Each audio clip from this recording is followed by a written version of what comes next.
I'm wondering how can a PAD patient manage their PAD as they manage other leg issues? So, like for me, I don't know if it's arthritis or what, but my knee's acting up really bad.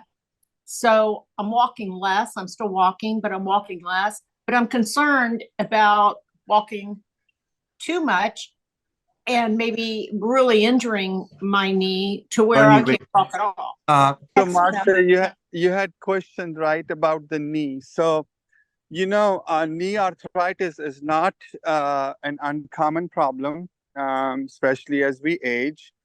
So if you have severe arthritis of the knee, which is limiting your ability to walk, you need to get that addressed. There is no contraindication to get knee replacements if you have peripheral arterial disease. Absolutely no contraindication. Okay. what is that? Meaning that you can get the surgery? You can. You can. I mean, I have so many patients who've had successful knee surgeries with P.A.D. There is no contraindication. Because remember, the knee circulation, even if you have blockage in the superficial femoral artery, for example, your profunda, And I do.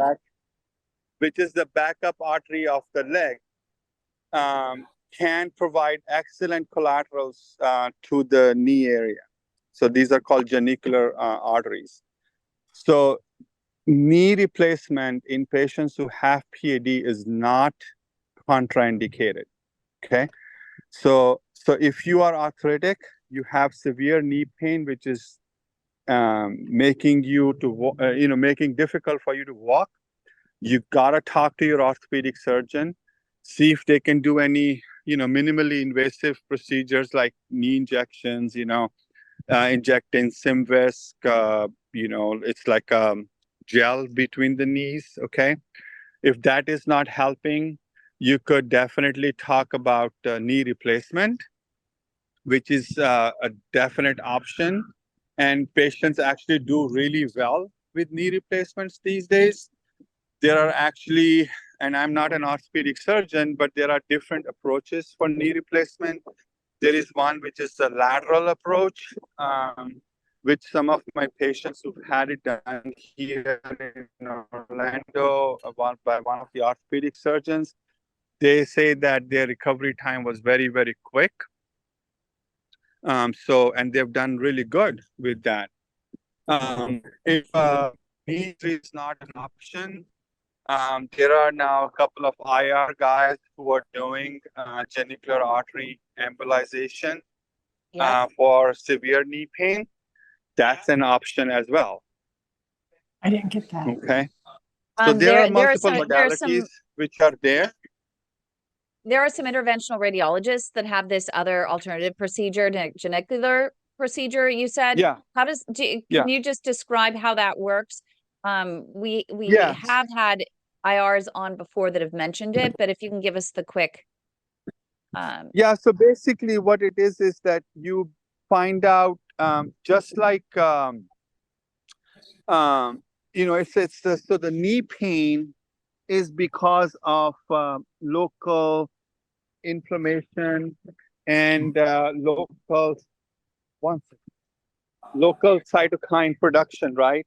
So there is sort of vascularization. So the area of the knee where you have the most pain, if you do selective angiography of smaller blood vessels, taking the blood to that area, you will find that there is a cluster of very, very small blood vessels at that point, which is the tender point in the knee. So what we do is we engage the feeder blood vessel to that area, and we can put glue or particles, very, very small microparticles in that small artery and close it. So basically you take away the blood flow to that part of the knee. So that is called genicular artery embolization. And it has some good results actually. But not all IRs are doing it. It is, very selective. but definite option. I think it's really important. We see so many of our patients that wait way too long, and then they can't walk anymore. Yeah. And as you know, you need to walk. Walking is your lifeline. Walking is everybody's lifeline. Walking, I mean, at least moving, getting movement. And if you end up with a knee injury and you can't walk, then that's going to be trouble, as you know. So it's good for you for bringing that up, and I think it's really important for others to know as well. I wanted to go to Rose. I would not wait. So if you're limited by your knee, get it fixed.